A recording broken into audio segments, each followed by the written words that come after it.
और जिस प्रकार में धर्मपाल जी कह रहे थे, मैं आपको बताऊं, वहां जितना नाम वो बता रहे थे उतने लोग खेतरी के है नहीं।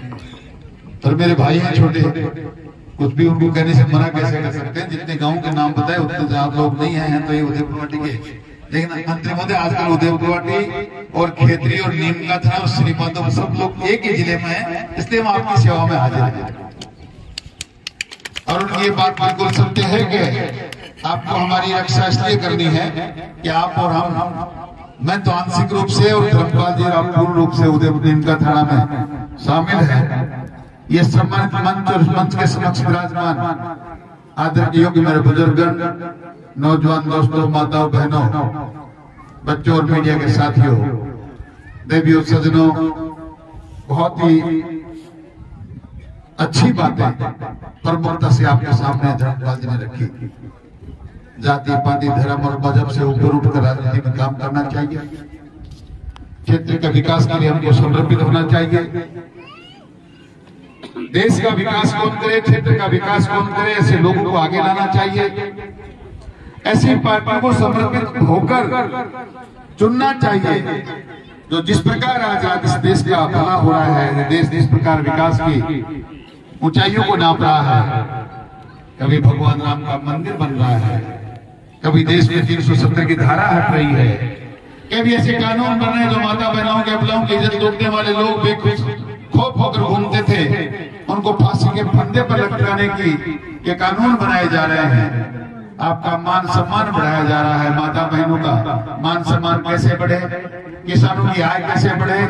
आज 2014 से पहले भाग क्या था और 2014 के बाद भाग क्या है, ऐसी चीजों के बारे में चिंता करने वाले लोगों को चुनना चाहिए। मेरा निवेदन आपसे, और ये मौका आपके सामने है।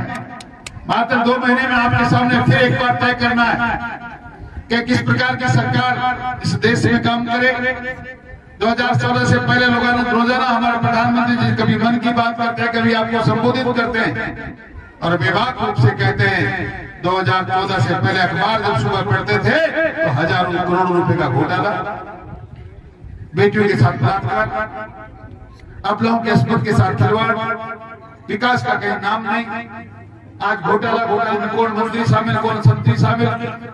2014 के बाद लगातार 10 साल से मैं आपसे निवेदन करना चाहता हूं, अब की बार लगातार आप अखबार पढ़ते हैं, कभी कश्मीर के अंदर संसार का सबसे बड़ा पुल बन रहा है, कभी ऐसे पुल का उद्घाटन हो रहा है जिसकी ऊंचाई 359 मीटर, संसार में एफिल टावर लोग कहते हैं सबसे ऊंचा, वो उससे भी ज्यादा ऊंचाई, 4 मीनार से ज्यादा ऊंचाई। ऐसे पुल वहां बन रहे हैं जहां लोग रोजाना गोलियों की भाषा बोलते थे। ये काम वहां हो रहे हैं, रोज पत्थर मारते थे।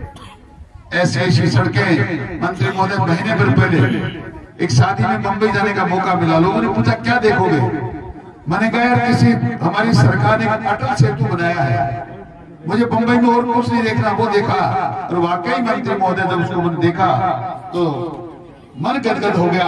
22 किलोमीटर समुद्र के बीचों बीच सड़क बनने का मतलब क्या आप जानते हैं? मुंबई से पुणे का रास्ता 1.5 घंटे कम करना, 150 किलोमीटर लंबाई कम करना।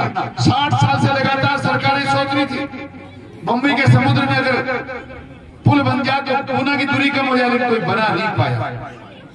आजकल जयपुर से दिल्ली जाने के लिए मात्र 2.5-3 घंटे लगते हैं एक्सप्रेस हाईवे। मुंबई से दिल्ली के एक्सप्रेस वे बन रहे हैं। क्या हो नहीं रहा इस देश में? ये देश इतनी ऊंचाइयों को छू रहा है, इतने विकास के रास्ते पर तो तेजी से दौड़ रहा है कि 5 से संसार की तीसरी शक्ति बन गया। मैं वादा करता हूँ आपके सामने, मंत्री महोदय आपसे बताएंगे, देश के प्रधानमंत्री योजना कहते हैं 2047 आते आते हिंदुस्तान दुनिया का सबसे मजबूत राष्ट्र बन जाएगा। आपसे कहना मात्र इतना चाहता हूँ, आप अपने विचारधारा को तय कर लें। अब कोई है जो बहुत मजबूत नेतृत्व हमें प्रदान कर रहा है। लोग कहते थे, जब हम कहते थे किसानों की आय दुगनी करेगी हमारी सरकार, हम आपका बहुत विकास करने वाले लोग तालियां बजाते थे, चौधरी में वोट बड़ा चौका लगे कठिन करे लोग। आपके सामने देखते देखते 6,000 रुपए दे रहे थे, 8,000 चालू कर दिए, किसान सम्मान निधि MSP देने जा रहे। फसलों की आपके स्वास्थ्य के साथ साथ आपकी मिट्टी की चिंता कर रहे हैं, स्वास्थ्य परीक्षण करके मृदा कार्ड बना रहे हैं ताकि किसान की आमदनी कैसे बढ़े, जिंसु का मूल्य कैसे बढ़े। लगातार रात दिन ऐसी योजनाएं।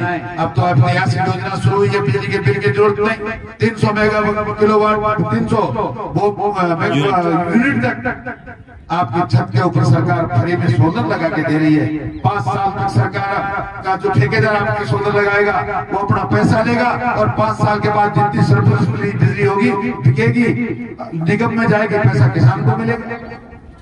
एक काम में अनेकों काम जिनसे किसान की आय बढ़े, सोलर के माध्यम से फ्री की बिजली, स्वास्थ्य के लाभ प्राप्त करने के लिए 5-5 लाख का बीमा, कोई इलाज का पैसा लगेगा नहीं। आपके खेत में जितनी जिन्स पैदा होगी उसका वाजिब मूल्य दे रही है। आपके घर बैठे 8,000 रुपए शुरू किया, डबल इंजन की सरकार बनते ही 12,000 का वादा किया था। हमने कहा अगले जन्म से किसान को जो किसान सम्मान निधि मिलती थी वो 12,000 मिलेगी। क्या चाहिए आपको? मैं ये गाने इसलिए नहीं गा रहा कि मेरे 400 वोट कम पड़ गए, वो तो सुना गए धर्मपाल जी आपको। ये बातें इसलिए कह रहा हूं कि आगे कोई भूल ना हो जाए।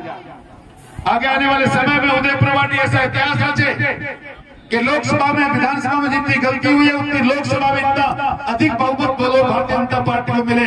1 लाख से ऊपर भारतीय जनता पार्टी को वोट बोलने चाहिए ताकि आगे मन कर काम करते वक्त हम मंत्री जी को जाके कैसे साहब एक बार तो हमारी जनता से भूल हुई है, अब इन्होंने इसमें सुधार किया है, इसलिए आप हमारी मदद करें। धर्मपाल जी नहीं कह रहे थे, मैं ही नहीं कह रहा, पूरा राजस्थान ये कहता है। सादगी में झाबर सिंह जी खर्रा का राजस्थान की मंत्रिमंडल में कोई शानी नहीं थी।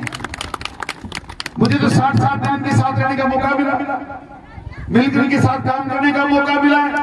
आप सोच नहीं सकते एक आम किसान भी इनसे ज्यादा तरतीबी से रहता होंगे। कल परसों मैंने कहा तन्ना बाबा आदि को डुला के मक्खा को लाके साहब क्यों जुड़ा करो, बोले थे कादिल टिकी करो जब मैं तो लुगाई हूं क्या कि कादिल टिकी करा साहब था छोटा भाई है जी थे करो जी करो, लेकिन वाकई इनको ये अधिकार इसलिए है कि ये जो जैसा जीवन जीते हैं, जिस ईमानदारी के साथ ये रहते हैं। कई लोग मुझसे मिलते हैं, मंत्री जी के बड़े नजदी को छोटा सा काम को बाया चोर वाला को टकरेगा को नहीं, ईमानदारी को छोटा ना हो।